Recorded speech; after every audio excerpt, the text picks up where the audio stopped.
Today we are talking about a game-changing bill for U.S. expats, the Resident-Based Taxation for Americans Abroad Act. If passed, it could finally free millions of expats from the nightmare of citizenship-based taxation. I am Scott. I'm an American who's been living in Thailand for the past 30 years. I just want to say, first of all, if you like this video, please smash the like button. If you haven't subscribed, please subscribe. Hit the notification bell to stay informed about the next videos and streams coming up. And also, if you'd like, you can send me a Dear Scott letter, or if you need a consultation, get in touch with me. Just email me at anamericaninbangkok@gmail.com. Okay, so a new bill introduced by Representative Darren LaHood is aiming to shift U.S. taxation from a citizenship-based model to a residency-based system, aligning with most other developed countries. What this means is that U.S. citizens living abroad for at least 3 years could elect to be taxed as non-residents. So let me just get into this here. The key benefit for expats is no more double taxation. Now, many Americans are not double taxed, but some are. Expats would only pay taxes in their country of residence, eliminating the need for tax treaties or credits. It would simplify their tax filing, which means no more endless paperwork like Form 2555 or FBAR reporting for foreign bank accounts. The banking, it would be easier. You'd have easier access to the banking because FATCA restrictions have made it difficult for American expats to open bank accounts abroad. Some banks won't even open an account up if they know you're from the United States. Under this bill, non-resident expats would be exempt from these rules. Also, stronger economic ties, encouraging Americans to live abroad without tax penalties could strengthen global business relationships. Okay, so who qualifies? To be eligible, expats must live outside the U.S. for at least 3 consecutive years. They cannot have a primary residence in the United States. They must earn most of their income from foreign sources, and they must not be employed by the U.S. government. Those are the qualifications. Now, the challenges and considerations. This bill that has been proposed needs bipartisan support to pass through Congress. The IRS must create a system to certify non-resident Americans. It may have implications. This bill may have implications for Social Security and retirement accounts. Lawmakers may impose restrictions to prevent tax avoidance. So they don't want people avoiding paying any taxes they have in the U.S. just because they're in another country. But let me just continue here.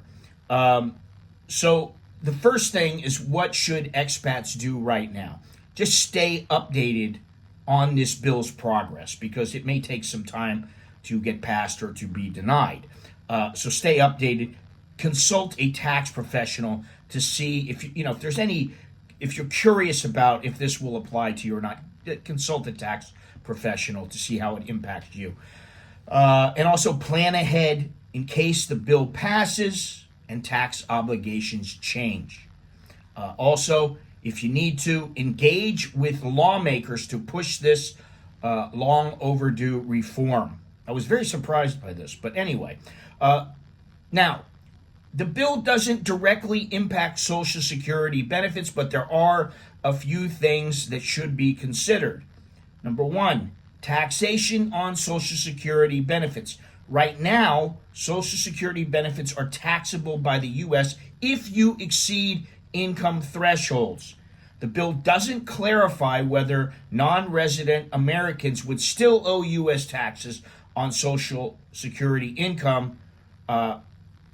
Some countries also do tax Social Security benefits depending on tax treaties. Now, the U.S.-Thailand tax treaty, Article 20, explicitly states that Social Security benefits paid by the U.S. government cannot be taxed by Thailand.